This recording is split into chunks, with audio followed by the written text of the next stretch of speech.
Selamat datang kembali di pembahasan mendalam kita.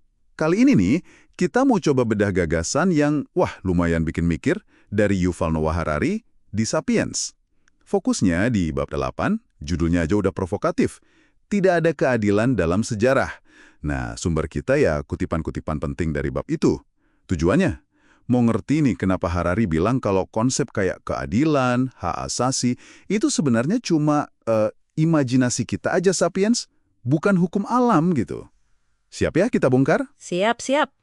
Ini topik yang memang menantang cara kita lihat peradaban ya.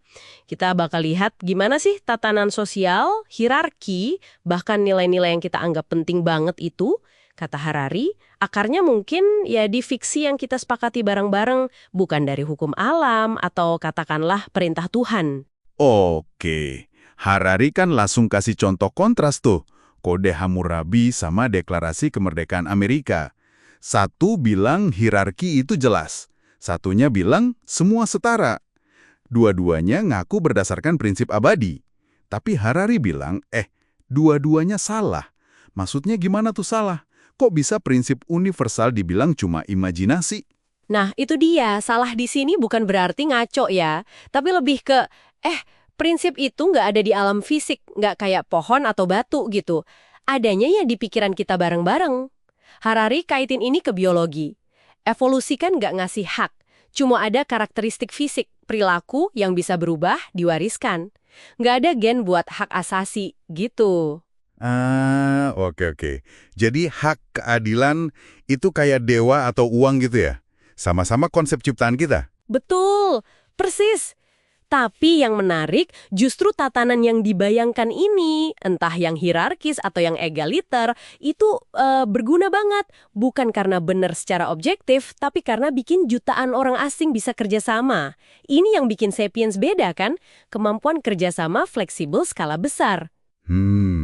Masuk akal sih kalau buat kerjasama, tapi gimana dong sama hierarki yang jelas-jelas, ya ampun, nggak adil banget. Kayak perbudakan, rasisme, diskriminasi gender. Harari kan bilang itu semua juga fiksi. Tapi kok rasanya nyata banget penderitaannya?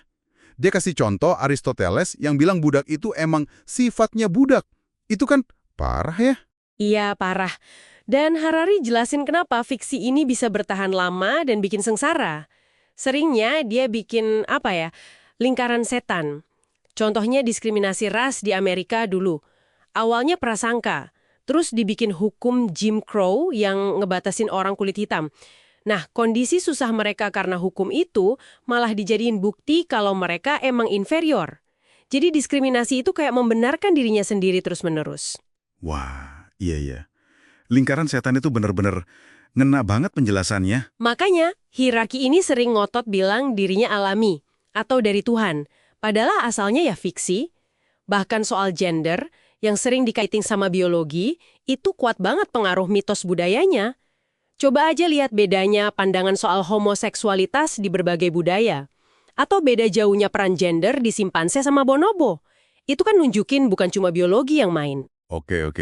Jadi kalau ini semua cuma fiksi, kenapa sih kok susah banget diubah? Rasanya kan kokoh banget gitu. Nah, itu karena bukan sekedar kebohongan biasa. Ini realitas intersubjektif, istilahnya Harari, artinya dia hidup dan kuat karena jutaan orang percaya bareng-bareng, terus diwujudkan dalam hukum, institusi, kebiasaan.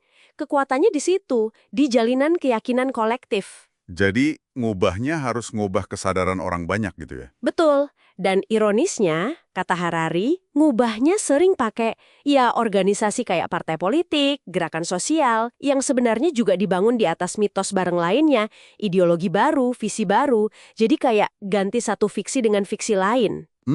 Menarik. Ini jadi bawa kita ke pertanyaan yang lebih filosofis mungkin ya.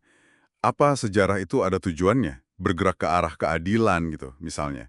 Harari kayaknya bilang enggak ya? Tepat, jawaban Harari itu tegas. Nggak ada arahnya. Mirip evolusi lah.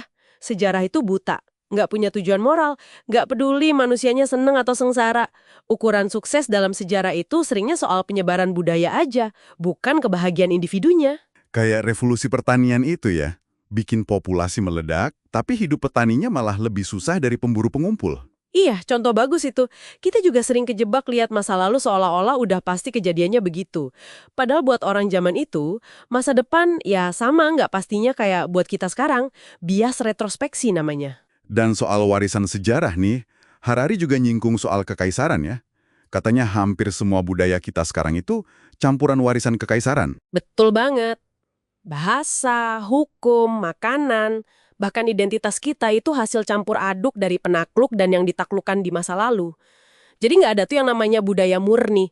Semuanya udah hasil gado-gado sejarah. Terus ada poin menarik lagi soal kontradiksi nilai. Kayak kebebasan versus kesetaraan. Itu kan sering banget jadi sumber konflik ya. Nah, justru kata Harari, kontradiksi itu bukan masalah. Malah itu mesin penggerak budaya. Ketegangan antar nilai atau mitos itu yang bikin kita mikir, debat, berkreasi. Katanya, konsistensi itu taman bermain buat pikiran yang membosankan. Justru konflik ide inilah yang bikin sejarah dinamis. Wah, oke. Jadi kalau kita simpulkan dari pembahasan bab 8 ini ya, sejarah itu menurut Harari bukan cerita tentang kemajuan moral yang lurus gitu, tapi lebih ke cerita gimana kita, sapiens, bikin dan hidup dalam realitas yang dibayangkan, mitos, hierarki, negara, hak asasi.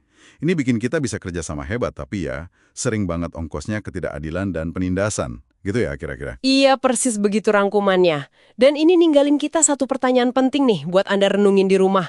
Kalau sejarah emang nggak punya arah moral, dan konsep keadilan kita itu ciptaan manusia yang bisa berubah-ubah, terus gimana dong cara kita menilai kemajuan masyarakat kita sekarang? Apa patokannya?